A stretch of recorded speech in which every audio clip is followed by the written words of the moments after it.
So has Alvin Bragg claimed the scalp of Donald Trump yet?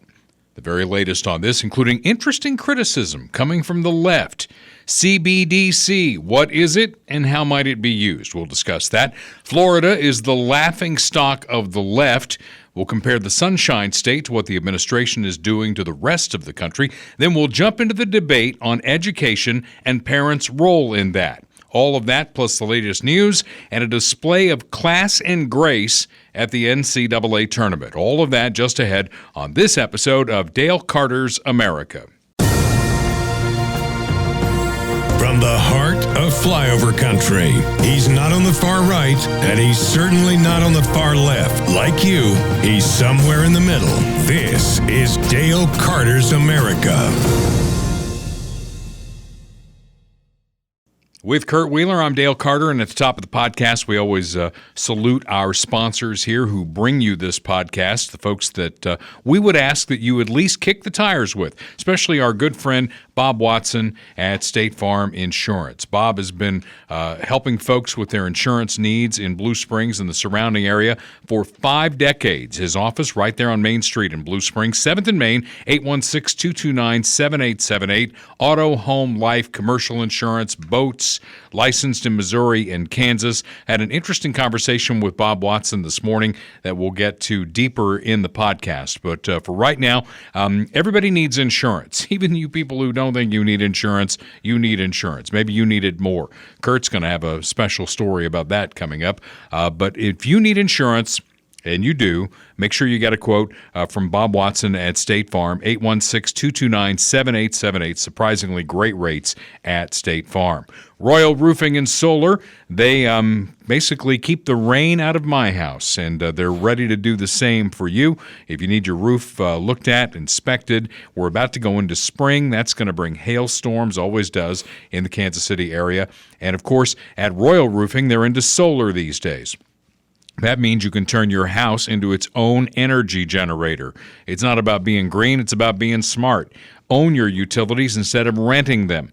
And Austin Watterson and his team will be glad to talk to you about that. Tax credits and grants for small rural business and ag producers. There's money on the table. Make sure you're claiming it all, and Austin can tell you all about that. 816-540-7057 for Royal Roofing and Solar.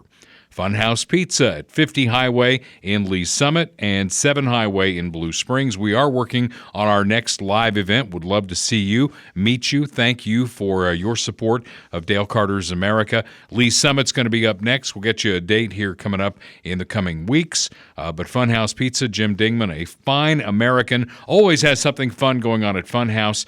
Different drawings for different prizes, tickets, and things like that. You got a birthday party coming up. Funhouse is a great place to have it. They have awesome pizza, cold drinks, and again, we're going to be at the one in Lee Summit coming up soon. They're also in my adopted hometown of Blue Springs on 7 Highway. Something everyone of a certain age needs to be looking into, and that is your colonoscopy. You got to get screened because colon cancer is something that we can, if you get it treated early enough, it doesn't have to be a killer, right? But if you wait too late, it's probably definitely a killer. And Dr. Mark Taormina is with us on the podcast. We love having him here. MidwestGIHealth.com. That's where you find the doc. They're located in Lee Summit. He's an Army vet trained at Walter Reed Army Medical Center. His partner, Joan, trained at Dartmouth in New Hampshire. Their main focus is on colon cancer screening awareness and the need for you to get a colonoscopy. 50 used to be the age. Now it's 45.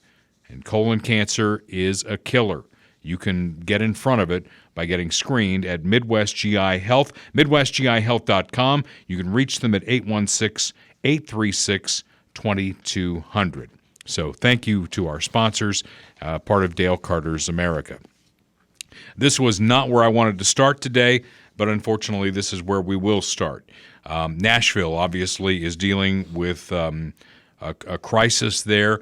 The mayor called it the worst day in Nashville history, where someone with a gun, multiple guns, in fact, walked into the school, started shooting. In fact, we have some video, some surveillance footage. Yeah, there's footage of the shooter driving up to the school, shooting through the doors, and then kind of just walking around. Yeah, this is something that it's disturbing if you're watching it, but this is one of the things that you want to get us on YouTube or Rumble, the places where the video is available. Audio only, you're not going to be able to see this, so we'll kind of talk your way through it. But you got a van pulling into the parking lot of this school in Nashville, a Christian school, maybe not with the security that you would have at a public school in Nashville, but there are the double doors, and there you see them shattering as bullets are going through those doors. That just takes your breath away. And then coming soon, you're going to see the shooter walking the halls of this school in Nashville. You know, I have 8-year-old, almost 9-year-old granddaughter, Kurt, and this just takes my breath away because 3 of these children were 9 years old. Yeah. And you see this shooter going through. And I watched the coverage on Fox yesterday, and it's the same old thing. Greg Gutfeld, I thought, said it best. Maybe if we wouldn't give these people this much screen time, these kinds of things wouldn't happen. Yeah, I mean, it's also just a mental health thing. You know, we have severe mental illness, and, you know, there's new things coming out about the shooter possibly being trans or something like that. And, I know. You know, I don't want to make any presumptions there, but there are some trends with these incidents for sure, you know, involving mental health, SSRIs or other psychoactive prescription drugs and other things like that. So we should be looking into it. Congratulations to the Nashville Police Department, because unlike Uvalde, Texas, they went to the danger. This could have been a lot worse. It was terrible as it was. It could have been a lot worse. Nashville police took out this shooter. And then you get the predictable thing coming from both sides. You get the Biden administration, who can't wait to get in front of a camera when anything like this happens, because they're going to talk about guns and taking guns away and all that. In fact, the story I read this morning, written by the folks at NBC, talked about how 2 of the guns used were legal. What they didn't mention was one of the guns used was an illegal gun. And this gets back to, you can't stop somebody intent on doing harm from doing harm. Yeah. Whether they use a gun. What was illegal about it? Do you know? I don't know. Okay. But, you know, I had heard that somewhere else, and I saw the story from NBC, and it was like using 2 legal guns. And I thought, wasn't there an illegal one? And there was. There was a 3rd gun used that was purchased illegally. You know, criminals are going to break the law. I mean, how many laws were broken just in the clips that you saw? Yeah, a lot. Plenty of them. It's almost like we're becoming a broken record here. I mean, we keep having the same arguments over and over again, and nothing is changing. So I don't know. I mean, they're going to keep pushing gun control. We need to keep pushing back, but we also need to present our own narrative about the cause of some of these things and what we can do about it. Well, you know, last week we had a clip from the Washington, D.C. police chief that said, you know, one of the ways that you fix this is when somebody commits a crime with a gun, you put them in jail. Yeah. Gee, there's a thought. I think there might be a mental health angle on this particular person committing this crime. So, I mean, there are a lot of different ways to go. But, you know, what is the stat? Like 99.9% of legal gun owners will never commit a crime? Oh, yeah. I mean, you can look at a lot of different statistics, really. There's, you know, the fact that concealed carry permit holders outnumber police 10-1 and represent are lower represented in violent crime statistics. You can look at defensive gun use versus gun deaths or versus, you know, gun crimes, gun-related crimes. Defensive gun use vastly outnumbers gun deaths and related statistics. Yeah. But nobody talks about it because it's not sexy, you know, it doesn't Right. make the news. And most times that people use guns defensively, they don't even fire a bullet. It's and I have, not me personally, but people that I know have had to deal with that where, you know, somebody's trying to rob them, they pull out a gun and the guy runs away. Yeah. And that's the end of it. But yeah. Well, and, you know, talking about people doing bad things and stopping them from doing bad things, I've got a friend I was having this debate with online this morning who lives in Oklahoma City. I said, you've got a pretty big monument down there to what happened when somebody drove up with a fertilizer truck, right? Mm-hmm. That wasn't a gun. That killed a lot of people. Yeah. So, we need to get to the heart of this thing. And just coming out with the same old blather every time, it's like guns, guns, guns, guns. Okay, we have a lot of guns in this country. That is not going to change. Yeah. If they passed a law tomorrow that said guns are illegal, we'd still have 300 million of them. Yeah, and they're not going anywhere. And except to the criminals. Exactly. Because criminals break the law. Exactly. I mean, that's just it just drives me crazy. Okay, here's something maybe a little on the fun side here, because we've been waiting for more updates on the Donald Trump grand jury thing. And I know at MSNBC and CNN, they are breathless. It's like, will this be the day, Kurt? Will we get the mug shot of that criminal Donald Trump? Will we get it today? So, no, you're not going to get it today. And it's probably, if it happens, going to be later on again. This is an actual story, and I just want to read it verbatim because you can't make this shit up. You really can't. The New York City grand jury hearing a case involving former President Trump is adjourned until at least Wednesday, after hearing from a witness yesterday. Former CEO of American Media and publisher of the National Enquirer, David Pecker, spoke in front of the jurors. Pecker was alleged, I just love saying that, Pecker was allegedly familiar with payments that would be used to help squash negative stories about Trump before the 2016 election. The grand jury is trying to decide whether to indict Trump connected to 2016 hush money payments made to porn star Stormy Daniels. I'm glad the Enquirer is in front of the grand jury because that just says it all right there. Mr. Pecker hardly knew her. Exactly. So I'm sorry to the folks at MSNBC and CNN who have breathlessly waited for this indictment. It ain't happening today. And I don't think it ever will. And Andrew Cuomo came out. Did you see that? No. He jumped all over the DA. It's like, what the hell are you doing here? Yeah. Democrats are jumping on this guy. And they keep saying that this is getting in front of the better case, which is in Georgia, where they say they've got audio of Donald Trump saying, I just need 11,000 more votes. You go find me 11,000 more votes. What I'm hearing is, because there's two sides to every story, is that that's taken out of context. Yep. And if you listen to the entire call in context, it's Donald Trump saying, I can't believe I lost by 11,000 votes. Well, he's also we've been through this. That's why he hasn't been indicted on that, because they've already tried it. Exactly. But, the context of the conversation was he thought that he won, and they needed 11,000 votes. He said he didn't demand that we create fraudulent votes, 11,000 votes. He said, can we find 11,000 votes because I believe that I won? And that's not illegal. I mean, you can say he was wrong or not, but that's not illegal. Meanwhile, the guy who ran on, I'm the normal guy, I just want to bring back normalcy and make everybody love each other, went in with, I guess, a self-professed mandate that he is going to turn this country inside out and make it what every Democrat's wet dream, not every Democrat, the left wing of the Democratic Party, their wet dream. He did fix the border. Did you see that? That was fascinating. He fixed the border. Yeah. Which border are we talking about? The northern border with Canada. Oh, okay. Yeah. He went up there, met with Trudeau, and man, they fixed that thing, which means that, if some of the people from, the South who get into the United States and then go illegally into Canada, means we're going to return those right back to the United States. So that fixed that problem. All those dirty Canucks trying to come down here illegally. Oh no, we're putting an end to that. It's the other way. It's people going from the United States into Canada illegally. Oh, going to get them back into the United States. Oh, great. Yeah. So it helps Canada. Way to go, Joey. He should get like the Maple Leaf Award or something, right? For helping the folks there in Canada. Oh, look at them. Aren't they cute? Yeah. As a couple. It looks like, your grandparents posing with you. Yeah. So AOC wants to make something very clear, Kurt. She hates the military. And any rumor that she likes the military, she's going to squash that right here. So today, someone made up a rumor that you was hosting a military recruitment fair. What? For high schoolers. Now, does that sound like something I would do? No.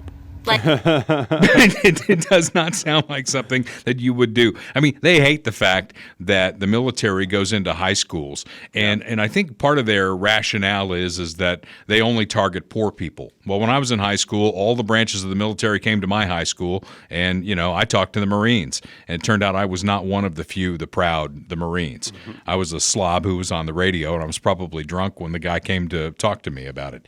So I was not a Marine. I would not be Mark Zarda's ideal of a Marine.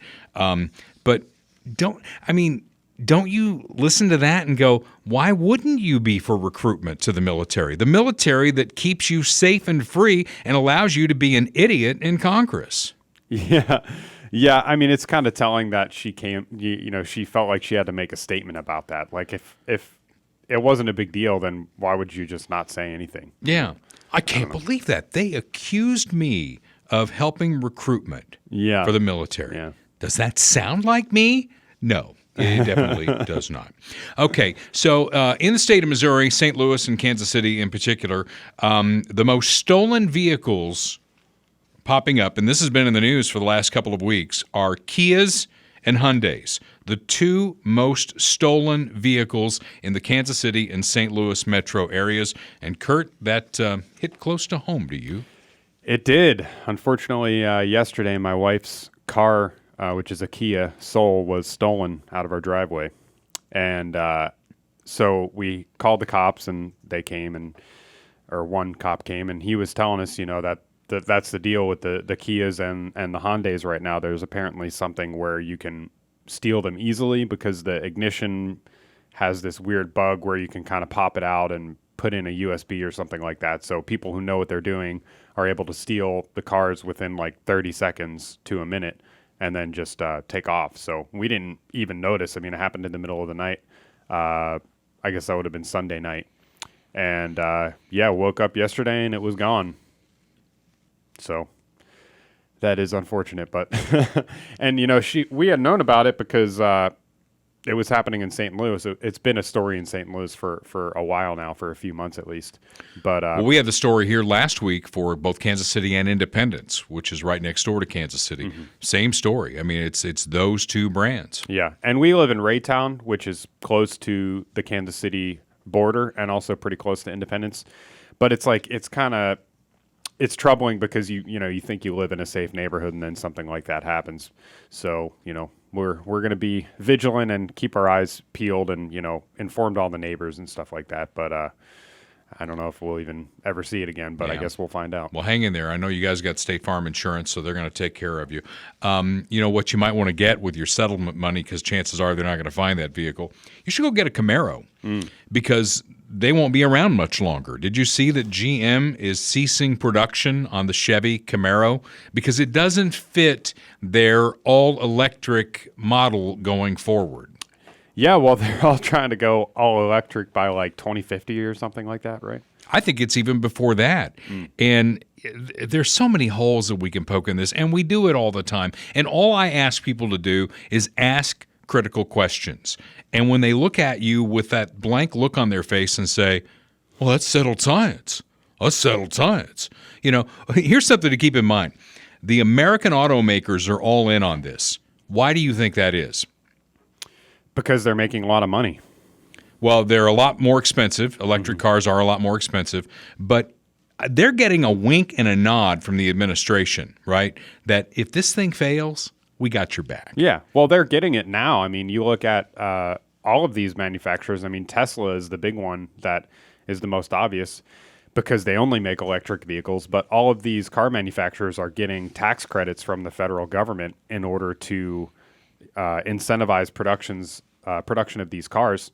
So they're able to artificially lower the price. Teslas are expensive enough already as it is. But if it wasn't for the tax credit, they would be even more expensive because if they charged the current price without the tax credit, they would be, net negative. They wouldn't be making a profit. So it's sort of tipping the scale of the market in order to favor these companies. That's why they're going in that direction because, they see the way that the wind's blowing. They know what's good for their sales, what's good for their public image, and that's what they're going to do. Well, when they run it into a pier, I think they also know that the taxpayers are going to bail them out. I mean, you know that's coming. And I'll give you proof of that. Toyota basically is not all in on electric. I mean, they've got some electric vehicles, but they're not all in on it. And the president and CEO of Toyota, we had that a while back on the podcast, said that it's a fantasy that America is going to be able to do what the Democrats say we're going to be able to do with electric cars. Yeah. Not going to be able to do it. So Toyota doesn't want to go that far because when they run it into a pier, the U.S. taxpayer's not going to bail out Toyota. Right. And the Japanese won't bail out Toyota. I don't think there's any manufacturers that don't make at least some electric cars. I can't think of any. And if you want to buy an electric car, buy an electric car. I mean, that's what the marketplace is all about. But some things you ought to know, when we get to a point where we're relying on the electric grid as much as we will with this, an electric grid that's already shaky. When we get really, really cold weather or really, really hot weather, what happens? We have blackouts, we have brownouts, we have all kinds of problems with our grid. And it's fueled by coal. I know they don't like to hear that, but it is fueled by coal. And the batteries are mined by kids over in Africa. We are raping Africa to get these electric cars to satisfy the Democrats on this. And it makes us feel better about ourselves. It certainly does. And I was talking to Bob Watson about this, because he's our State Farm guy. You can go ahead and put up his slide again because we're going to talk about Bob Watson, State Farm agent. And I said, Bob, let me ask you, as an insurance agent, does it cost more to insure an electric vehicle? And he said, hell yes, it does. Why? Because the battery alone. The expense of the battery alone. And can you imagine, Kurt, when we get to a point where you've got all these electric vehicles on the road, what's going to happen invariably to these cars? They're going to break down or wreck. Stop working or wreck, yeah. Yeah. So you're going to have a major demand for these batteries that, again, the materials are produced in third world countries. And, our vice president was over in Africa yesterday. And, this is the part of the country that we are literally raping to get these electric cars going. Mm-hmm. Yeah. I saw a video, I'll see if I can find it, of people trying to escape a landslide in a cobalt mine. Did you see this? Well, that's out there. But, when I was talking to Bob, he was talking also about the fact that they're, $12,000 higher. Electric cars are $12,000 higher than gas-powered cars. Here you go. I have seen this video. This is just terrible. Absolutely terrible. And it's a part of the world we don't care about, right?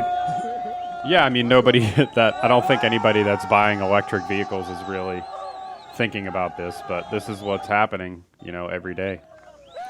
So, again, buy your electric car if you want. But mandating from the top down that this is what we have to do because of some fantasy that if we don't, we're going to kill the planet. I mean, how much of this is killing the planet? Or killing people. Children. Children who are, essentially slave labor over in Africa who are doing this. Mm-hmm. They're in there digging hard so that you can drive your electric car so you can show the world that you're virtue signaling, that you're saving the planet. Saw a video, John Kerry on the floor of the U.S. Senate back in 2009, talking about how within, what did he say then? Was it 5? I think it was 5 years that the polar ice caps were going to melt. Well, that was 10 years ago. And guess what? They haven't.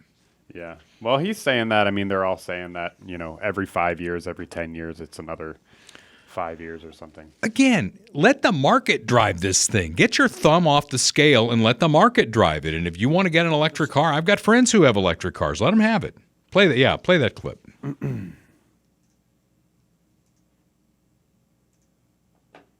Whoops. We will have the first ice-free Arctic summer. That exposes more ocean to sunlight. Ocean is dark. It consumes more of the heat from the sunlight, which then accelerates the rate of the melting and warming rather than the ice sheet and the snow that used to reflect it back up into the atmosphere. Don't you just want to ask? 5 years, scientists in 5 years, right? Yeah, 5 years. I wanted to let it repeat. I missed that in 5 years. Yeah. So and that deadline was 10 years ago. So they just keep pushing it out further and further. It's like it's coming. It's coming. It's the end of the world as we know it. If we can all just drive electric cars, again, I said this last week because I'm a smartass, we can keep the temperature at 75 during the day, 55 at night, just the right amount of rain. It's going to be perfect. Sounds great. Idiots. All right, speaking of idiots, National Public Radio, NPR, is canceling podcasts because they've got a $30 billion budget shortfall. $30 billion budget shortfall. And canceling podcasts is going to help? How much does it cost to do this podcast? It doesn't cost that much. No, but, it's bureaucracy, and they have, hundreds of people working on the staff of these podcasts for whatever reason. Not for much longer. Yeah. Apparently. The ones that they're canceling are Invisibilia, Louder Than a Riot, and Rough Translation. You ever heard of those? No, never. So they're going bye-bye. and, if Congressman Ronnie Jackson gets his way, and he probably won't, but at least somebody's saying something. Ronnie Jackson used to be was he the Surgeon General? Or was he the physician to the president? He was a doctor of some kind. The physician to the president. Yeah, over several Democrats and Republicans. Well, now he's a member of the Congress from Texas, and he has proposed, hold your breath on this one, defunding National Public Radio, NPR. I like the title of it, too. Rep. Jackson reintroduces legislation to end taxpayer-funded fake news. Fake news. We all know it. Again, why do taxpayers have to fund National Public Radio? And PBS is included in here, too. I think it should be. Yeah, why do they get public funding? First of all, politically, I don't agree with them. Even if I did, even if they were as right-wing as we are, as right-wing as Kurt is, I find myself more in the center. But even if I agreed with them politically, why do tax dollars have to go to support this? Yeah, beats me. Yeah. So maybe, when we get to the central bank digital currency, this will all make some sense. Our deep dive here is on something, quite frankly, I don't understand. But I know enough about it to be dangerous. And that's one of those things, it's like all these reporters out there, they think they know everything about it. I just want to roll this clip because I've listened to it with Kurt and I didn't understand it. But central bank digital currency, do you understand much about this? I don't really know exactly what's going to go into it, but I understand the concept. And we do away with money and we just deal in digital things? So, I think that the central banks are looking at a few things. They're looking at the decrease of the U.S. dollar. That is a big part of it because, we had the gold standard for a long time, and then we went away from the gold standard in 1973 or whatever it was under Nixon. And then since then, we've had the petrodollar, and now that's really losing its value, and the dollar as the backer, the world backing currency or whatever you would say, is losing steam, especially with inflation, especially with how much money we're printing and everything like that. So I think that the central banks of the world and the World Economic Forum and stuff like that, they see that as a big crisis because they want to maintain control over the world financial system. And, you have things like Bitcoin is making a big resurgence right now. I just bought some. I know a lot of other people are buying into Bitcoin and other cryptocurrencies and things, which are digital currencies that are totally decentralized. They are not, under the thumb of any central authority because through the blockchain and other things like that, it spreads out the authority of maintaining that to lots of different people all over the world. By design. So I think that they are threatened by that, and they want to try and establish some sort of global world digital currency in order to combat that. I still don't understand. Maybe this clip will clear it all up. Where do we stand? We central bankers, we have been operating as a monetary anchor in relation to the commercial banks and the private money. If we are not in that game, if we are not involved in experimenting, in innovating in terms of digital central bank money, we risk losing the role of anchor that we have played for many, many decades. And we have historical examples of period where the central bank monetary anchor was not there, and that precipitated crisis after crisis. That certainly was the case at the time of the free banking in the 19th century. Do we want to go back to those days? Probably not. I would say certainly not from. Okay. So, yeah, what she's saying there, and this is the European Central Bank lady, she's saying being the anchor, right? So they want to be the anchor of the world financial system and the world economic policy. And the decline of the U.S. dollar and the rise of decentralized cryptocurrencies threatens their authority to do so. So they have to come up with an alternative. Okay. That's basically what it boils down to. Well, there's a couple of directions we can go with this. First of all, it kind of ties to Biden's veto of a bill to reverse the rule on ESG investing. That's money manager decisions on stocks and mutual funds based on environmental, social, and governance issues. And Marsha Blackburn weighed in on this, and she, being from Tennessee, I, being from Indiana, I can understand her more than, the matriarch there from the World Bank or whatever. Yeah. This is a very political move, but Harris, they prioritize ESG and DEI, diversity, equity, and inclusion. These are they follow this like a religion. It is woke, it is wokeism. And when you look at this veto, and he is saying to 152 million Americans, your retirement savings are not as important to me as meeting the goals of ESG and DEI, so I'm going to veto this measure. But then look at what they did with SVB, Silicon Valley Bank. They went in and they bailed out this bank. The bank got in trouble because they weren't focused on their fiduciary responsibility. It was bad management. But what were they focused on? They were focused on diversity, equity, inclusion. They were focused on climate change, environment, social justice, governance. That is where they were focused. And what did they do? Federal government comes in, does a bailout for them, for Signature Bank. Now, do you think they would have done that for a bank in Tennessee that was there for the ag industry? Of course not. So to me, this comes down to like central control, and I don't like central control at all. The government dictating what you can buy. First step to mandating the green agenda and then enforcing it with monetary policy. So your Bitcoin, if I understand this correctly, probably won't work in Florida because of what Ron DeSantis is putting through.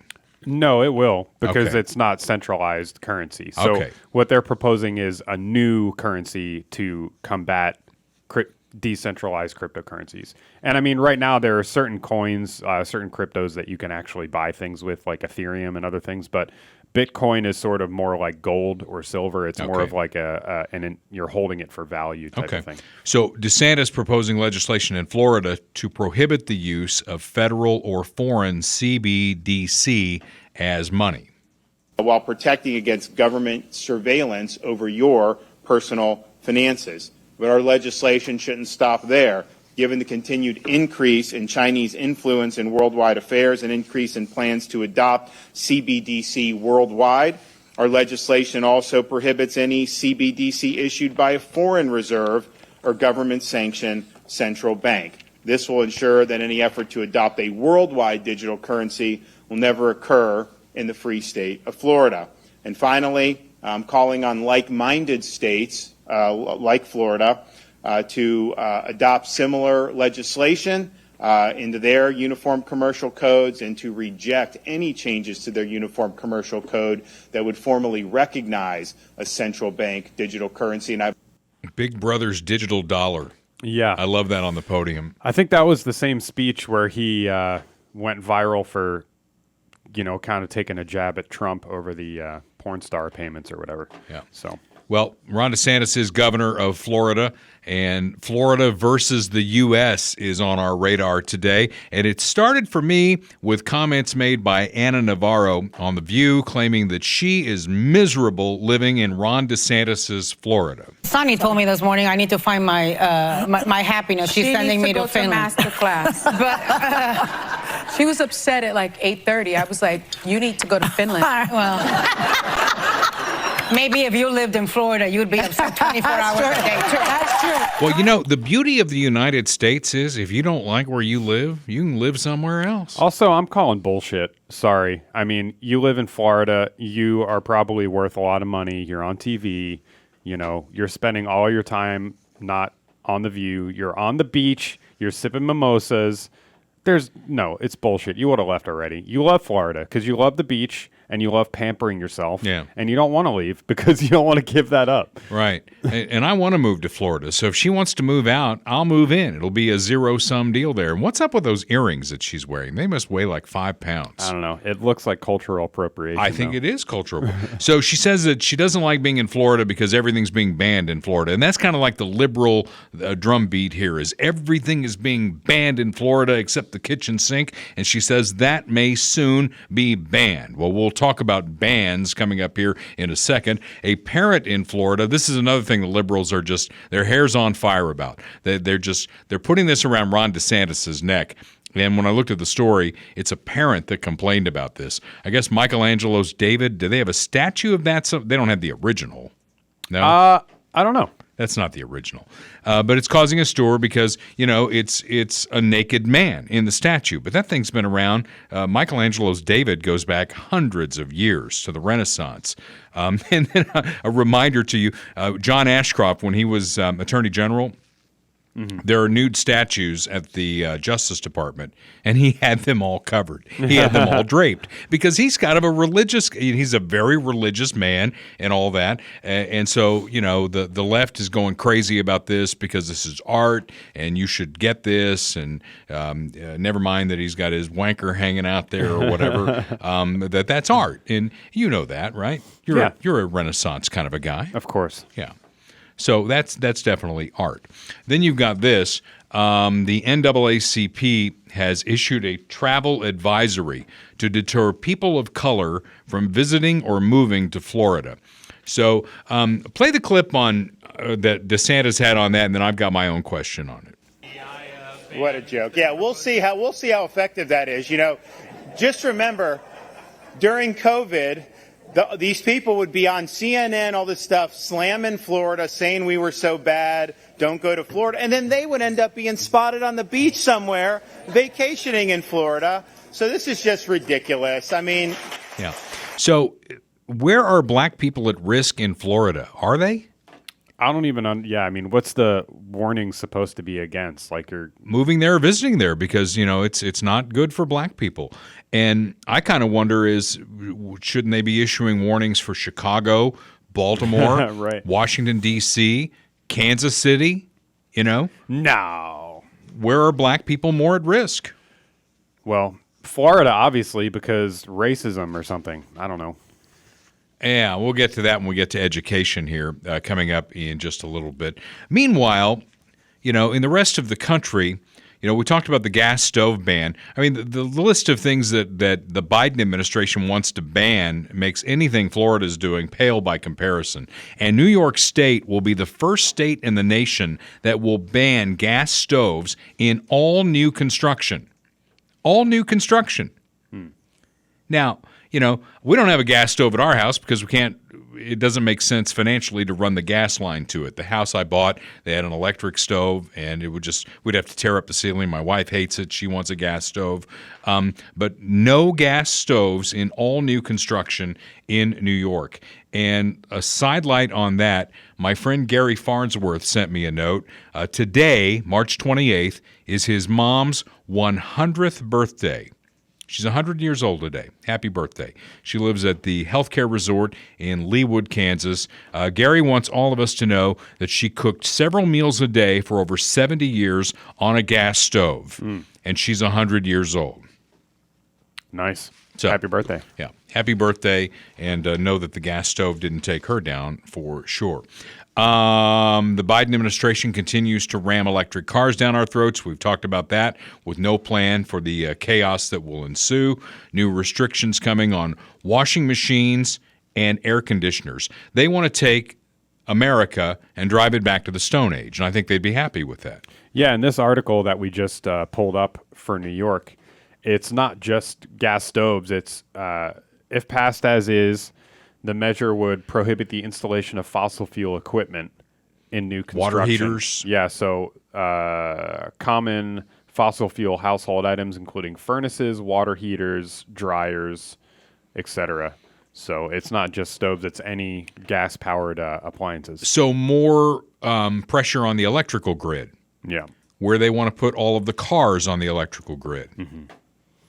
Yeah, we'll see how that works, I guess. This makes absolutely no sense. But again, if you voted for Joe Biden because you wanted normalcy and you didn't like the clown car that Trump was driving, you earned this, and you need to live with it and suck it for another, I don't know how many days. I didn't look on my phone. But, he's going to be there, and he's going to slobber all over himself. He's going to eat his pudding. He is fading every day, and any objective person can look at that and see it, and the vice president is worse. His poll numbers continue to fall. Hers are worse. So we're stuck with this.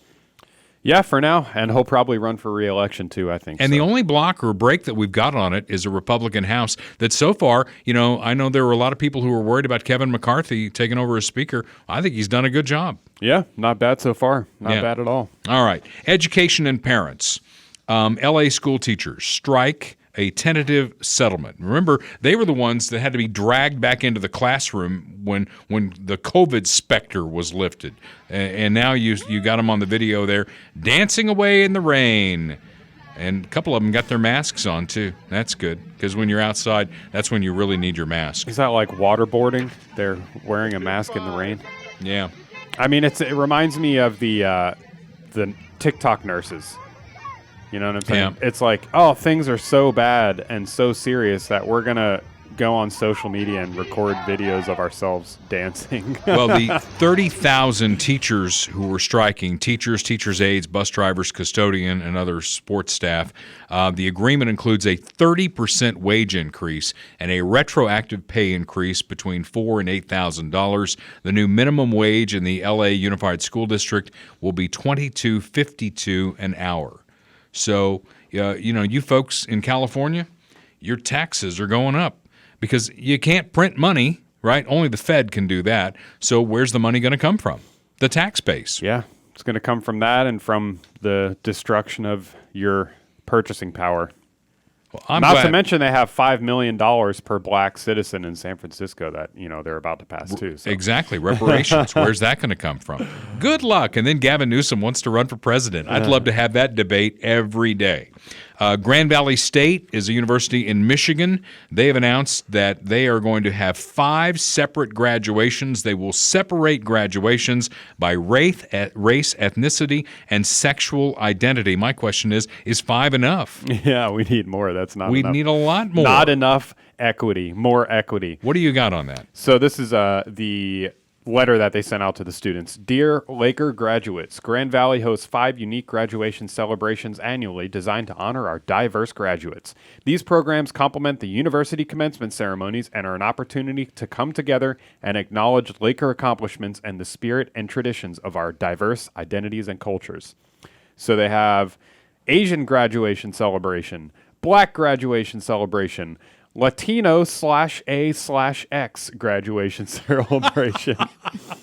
And then my favorite one is lavender graduation. What does that mean? That's the gay one. Oh, all right. Yeah. So where's the white person graduation? Not listed. They don't get to graduate?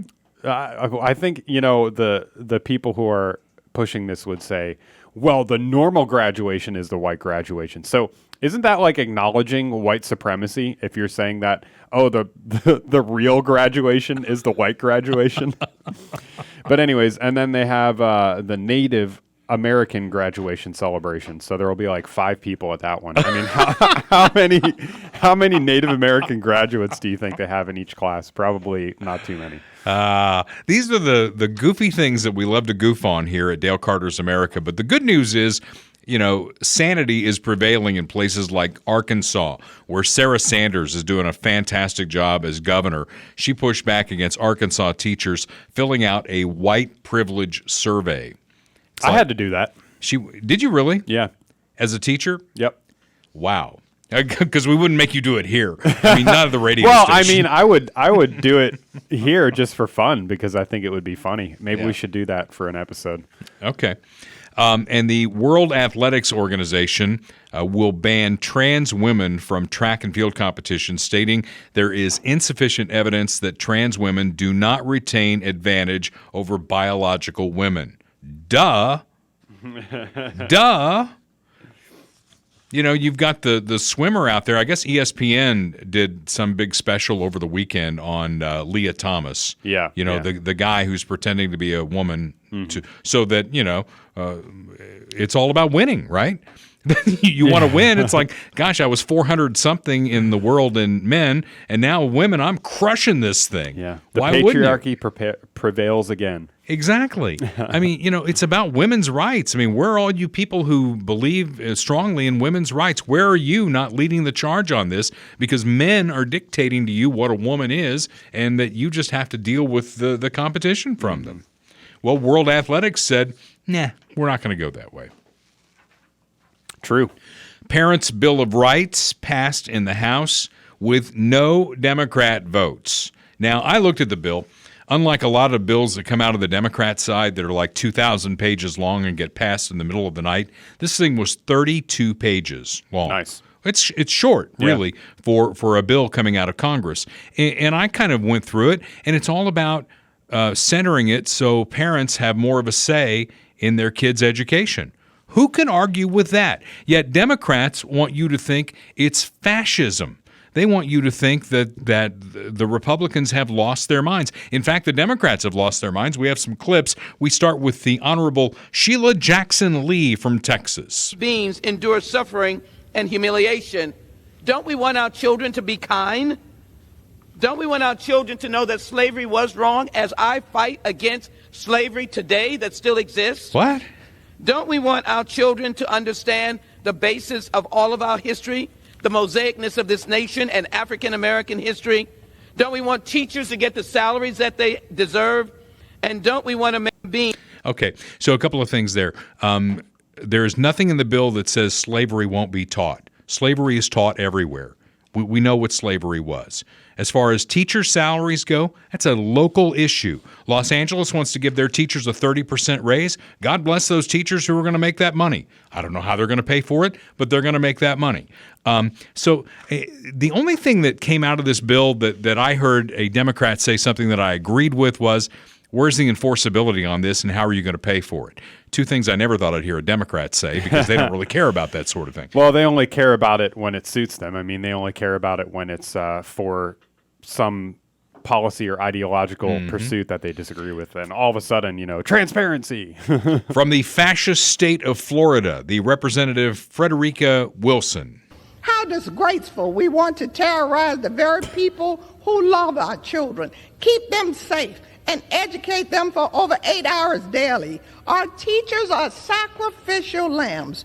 You will never eliminate public schools. We will fight you as long as it takes. Fight you as long as it takes. I'm telling you.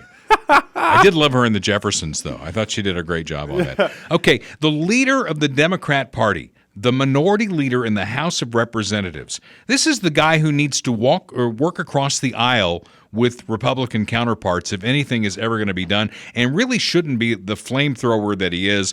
But this is Representative Hakeem Jeffries. God bless you. Extreme MAGA Republicans don't want your child to learn about the LGBTQ plus experience in America. That's not a decision that extreme MAGA Republicans here in Congress should make. The parents of America should be able to make that. Yeah.